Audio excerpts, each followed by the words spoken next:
Hola, soy Sergio Carretero, orientador educativo, y en este vídeo vamos a ver cómo mejorar nuestro estudio. Este vídeo va dirigido tanto a estudiantes como a familiares, profesores, para acompañar en cómo estudiar y cómo sacar el máximo rendimiento en nuestra tarea diaria de estudiar. Como veis en esta portada hay un enlace, luego adjuntaré este material a un Geniali para repasar algunas de las ideas que vamos a ver, ¿vale? Pero bueno, las claves las vamos a decir ahora mismo. Bien, todo lo que vamos a contar lo hemos intentado basar en lo que nos ha dicho la investigación sobre cómo estudiar, que tenemos una amplia literatura al respecto. ¿Cuáles serían estas claves? Pues en primer lugar la organización, cómo organizarnos, que ahora lo veremos. En segundo lugar, la comprensión y reelaboración, cómo comprendemos y cómo reelaboramos para luego poder estudiar nuestros contenidos. Y por último, cómo enfrentar a los exámenes, cómo memorizar, repasos y simulacros. Bien, empecemos con la organización del estudio. Ideas principales. Hay que tener un horario y cumplirlo. ¿Por qué? Porque cuando tenemos un horario es más fácil transformarlo en hábito, en rutina, y nos va a costar menos trabajo que si todos los días pensamos, bueno, ahora me pongo, y tendemos a alargar las cosas. Lo ideal es entre 1 hora y media y 2 horas al día en secundaria, y hay que dedicar tiempo todos los días, de lunes a viernes. Podemos descansar el fin de semana, pero hay que dedicar tiempo a hacer lo que vamos a explicar en este vídeo. Siguiente, aunque parezca una obviedad, hay que tener un lugar de estudio adecuado. Si tenemos el móvil lejos, mejor, y también podemos ir a la biblioteca, quedar con compañeros, pero un buen lugar de estudio. Y otra de las claves importantes es que hay que poner objetivos, es decir, tenemos que tener tanto los objetivos generales, claro, que eso es más fácil, como pequeños objetivos diarios. Ahora veremos la técnica de la lista para organizar esos periodos diarios de estudio. Y por último, los repasos. Los repasos son fundamentales. La ciencia, hay estudios que han demostrado que los alumnos que estudian en días separados versus a los alumnos que estudian modo atracón, digamos, las mismas horas pero el día antes, puede que en los exámenes tengan resultados similares. De hecho, ahí creo recordar que no se vieron diferencias significativas, pero en la integración en la memoria a largo plazo sí que hay diferencias. Los alumnos que estudian con repasos en diferentes días integran mucho más esos contenidos en la memoria a largo plazo que el que estudia modo atracón. ¿Qué consecuencias tiene esto? Pues que un alumno que estudia de esta manera, cuando necesite ese contenido de inglés, de matemáticas, de lengua, de lo que sea, más adelante lo va a recuperar mucho más fácilmente que el alumno que estudia modo atracón, que va a tener que volver a empezar de cero, por así decirlo, con lo cual cada vez lo va a tener más difícil. Por eso recomendamos estudiar en varios días y con un método de repasos, que eso ayuda mucho a que el rendimiento sea mucho mejor a lo largo de los años y tengamos más facilidad. Bien, la comprensión, ideas fundamentales. Primero hay que leer reflexivamente. Se puede hacer primero una lectura rápida para ver de qué va a modo de skimming, pero lo importante es leer reflexivamente, y mientras voy leyendo y voy pensando en el contenido, voy subrayando y anotando 2, 3, 4 palabras por párrafo. Nada de subrayar frases enteras, ¿vale? Eso que lo hace la mayoría de los estudiantes, no sé por qué, no sé quién las habrá enseñado, pero eso no se hace así. Hay que subrayar las palabras clave, como las que aparecen que están en negrita, y un poquito más. Esa es la clave. Y después, con eso vamos a elaborar un mapa mental, o en su defecto un resumen o un esquema, pero lo ideal es mapa mental, que ahora lo veremos, ¿vale? Entonces leo reflexivamente, subrayo o anoto, si no puedo subrayar puedo anotar en el cuaderno, en el margen, en otro sitio, y después reelaboro con esa información. A la hora de reelaborar recomendamos no copiar las palabras del libro. Entonces la idea puede ser, o me quito el contenido inicial, ese texto, y de lo que recuerdo empiezo a reelaborar, o si tengo el texto delante lo transformo un poquito, muy importante, sin perder la esencia de lo importante. Si a la hora de subrayar nos equivocamos de palabras, o a la hora de transformarlo un poco, añadirle algún ejemplo, ponerlo algo con nuestras palabras, cambiamos el significado, ya lo estamos haciendo mal. Entonces hay que tener mucho cuidado en no perder esa esencia si decidimos cambiar un poco las cosas, que viene bien para comprender más. Y luego añadir dibujos, ejemplos, eso también ayuda. Ahora veremos algunos errores en la reelaboración. Y cuando hayas reelaborado, hecho ese mapa mental, enséñaselo al profesor.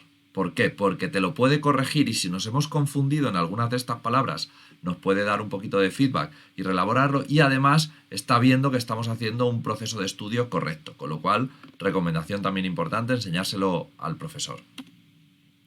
Bien, vamos a hacer un ejercicio de subrayar. ¿Qué subrayaríais aquí?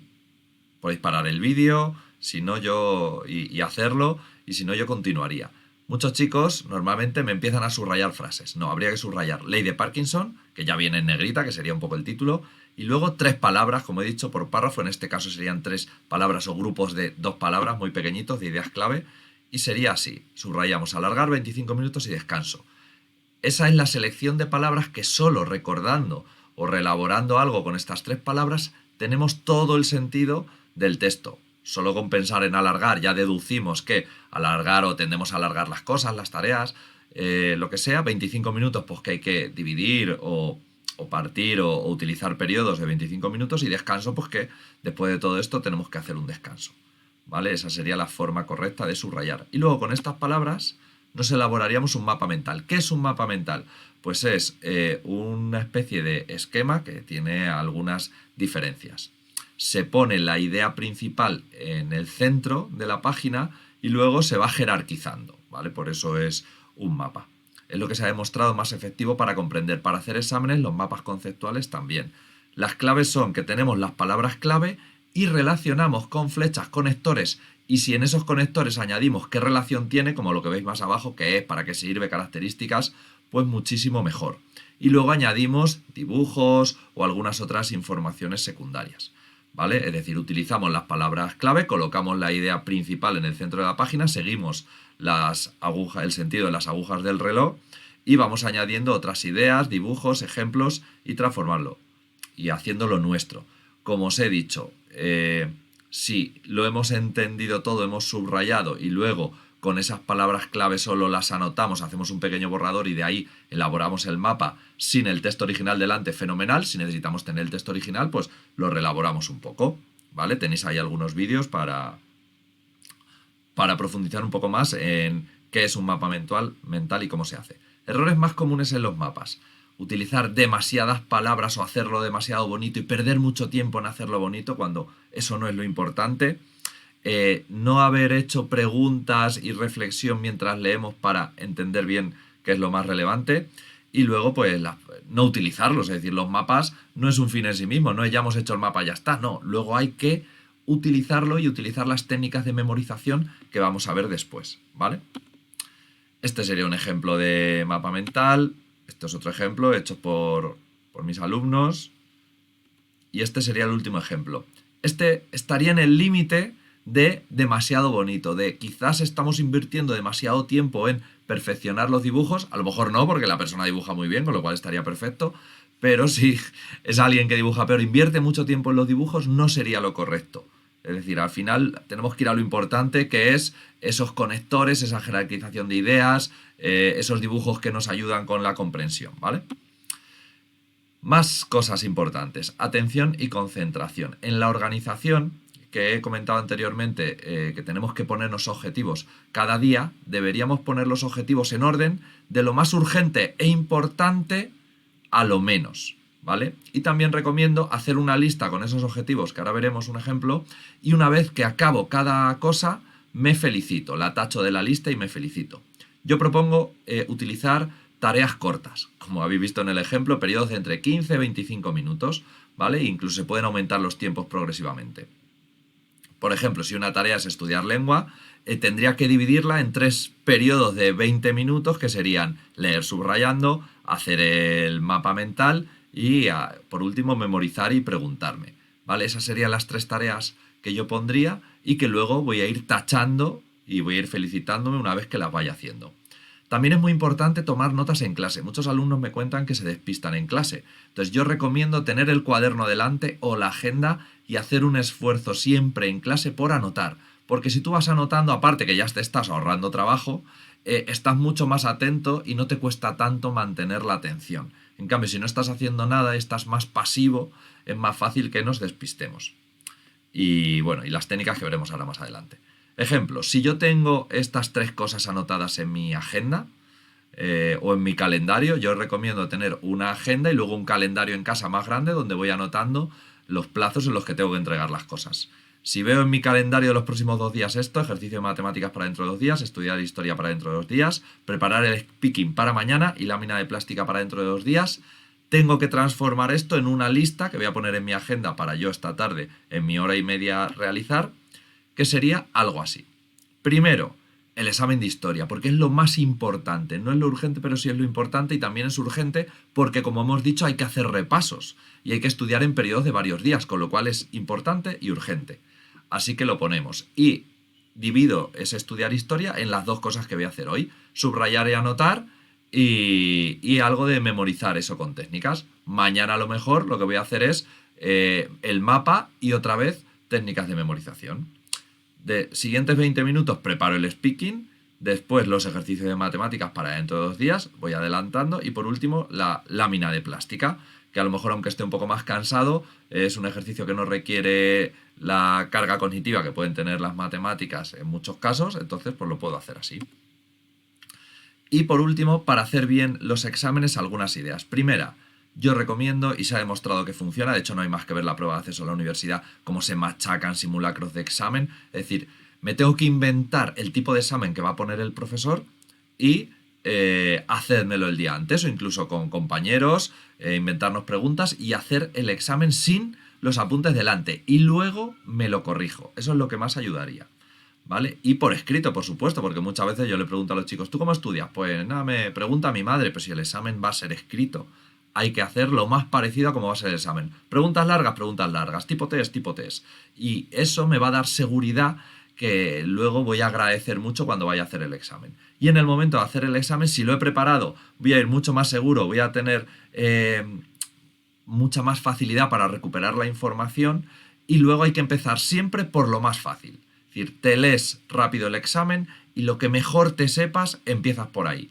De esta manera activamos mejor los conocimientos previos, ganamos en seguridad y en ese orden podemos ir resolviendo las cosas, ¿vale? Y por último, algo que no se hace mucho es, después del examen, analizarlo, intentar mejorar, hablar con el profesor y aprovechar ese feedback que nos dan, que solo nos quedamos con la nota. Es verdad que cuando nos dicen la nota, la mayoría solo se fija en la nota, y hay que intentar ir un poquito más allá y fijarnos en la parte más de información cualitativa, digamos. Y luego, para memorizar, lo que ha demostrado la ciencia son combinar estas cosas. Preguntas de autorreflexión. Es decir, mientras voy leyendo, en esa primera lectura comprensiva o cuando me voy a repasar mis producciones, es hacer preguntas para hacer una comprensión más profunda. Luego, prácticas de recuperación. Esto es lo que hacéis normalmente, en las otras no, pero esta sí. Que se lo cuento a alguien, me lo digo en voz alta, me grabo, lo escribo en sucio. Cualquiera de estas cosas ayuda. Tercero, aplicación, es decir, tengo que inventarme la manera de aplicarlo. Cuando somos capaces de aplicar algo, estamos haciendo una comprensión más profunda y va a ser más difícil que se nos olvide, lo vamos a recuperar más rápidamente. Y por último, a veces no hay más que empollar, perdonad por la expresión, y pues tenemos que usar estrategias mnemotécnicas que nos ayudan a la memorización, ¿vale? Por ejemplo, si yo tuviera que memorizar esta lista, la mayoría de vosotros probablemente, si queréis, paráis el vídeo y lo intentáis hacer. Pero bueno, yo creo que la mayoría os lo leéis y lo repetís, os lo leéis y lo repetís. Y no es la forma de memorizar más efectiva. Las formas más efectivas son conectar y enlazar. ¿Por qué? Porque nuestro cerebro funciona más por asociación. Entonces, si yo conecto, por ejemplo, creando una historia, como veis ahí, en la que voy enlazando las cosas, o lo conecto con lo que he visto en clase, o con una imagen, o con números como tenéis aquí, es decir, si voy asociando, luego la recuperación va a ser mucho más fácil, ¿vale? Vamos a ver algún ejemplo. Pues aquí me podré inventar una historia que sea algo así como: del árbol saqué madera para hacer un violín, con las cuerdas me até las zapatillas para jugar al balón. Si me invento esa historia, pues va a ser más fácil el memorizar esa lista. Otro ejemplo, tengo que aprenderme esto para biología. Pues me invento una historia un poco más compleja. A un reino llegó un día, un tipo muy peculiar, incluso si me la voy imaginando y le hago un poquito de apoyo visual a esa historia, pues luego va a ser más fácil el recuperarlo. Y luego puedo repetirla varias veces, es decir, combino la asociación con la repetición. Así memorizo mucho mejor. Y por último, hay muchos chicos y chicas que tienen buena memoria visual, otro mejor la memoria auditiva, entonces lo que veis que os va mejor utilizarlo. Pero en general se ve que funciona bastante bien el hacer mapas mentales que son muy visuales o hacernos tarjetitas y estudiárnoslas, ¿no? Tarjetas, mapas mentales, el usar, pues eso, cosas muy visuales, conectores, dibujos, en general suele dar buen resultado, ¿vale? Otra, contar lo que has aprendido en voz alta, que este es un clásico, pero esto funciona sobre todo cuando lo combinamos con todas las demás cosas, ¿vale? Y otra idea es, pues, usar acrónimos o otras ideas que se nos ocurran para asociar esos conceptos que nos tenemos que aprender.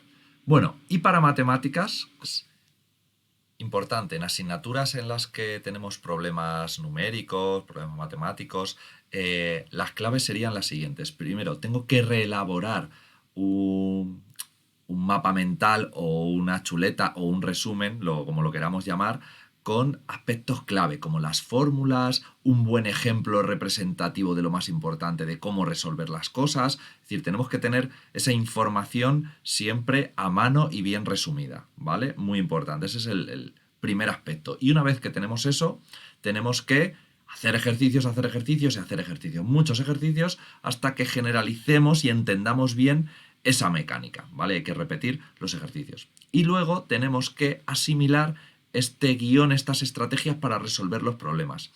Yo veo que la mayoría del alumnado, de los 4 pasos que hay que realizar, los 2 primeros se los salto automáticamente. Normalmente se lee el problema y directamente se tira a hacer una cuenta, una fórmula, aplicar algo y lo repasa con suerte y ya está.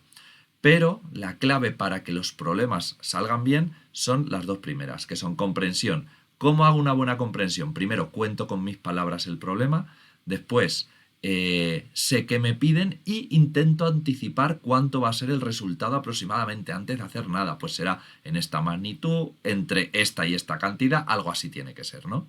Después la representación, muy importante, es decir, ordeno toda la información y la relación que tiene. Puedo utilizar flechas, una tabla, un guión, X interrogaciones, dibujitos, pero hay que representar bien la información y lo que me piden o los procesos, flujos implicados.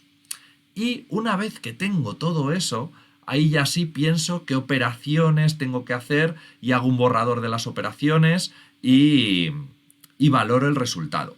Y una vez que tengo el resultado lo comparo con la representación y con el resultado que anticipé. Y si tiene lógica, creo que está correcto, pues en ese repaso analizo y si está todo bien, bien. Y incluso un pasito más es, ya que he terminado, si me puedo inventar un problema, también se ha visto que da buenos resultados. Me intento inventar un problema y así asimilo todavía más la mecánica. ¿Vale? Pues esa sería la forma de estudiar con problemas. Por resumir, he hecho esta diapositiva a modo de resumen de las claves para estudiar, que serían agenda, copiar todo en la agenda, calendario, paso la agenda al calendario y me organizo con la lista. Cada día hago mi lista de tareas priorizando urgentes e importantes en periodos cortos y eso ACL con respecto a la organización, muy importante. Y luego estudio con mapas y espaciando, es decir, en varios días, no me doy el atracón.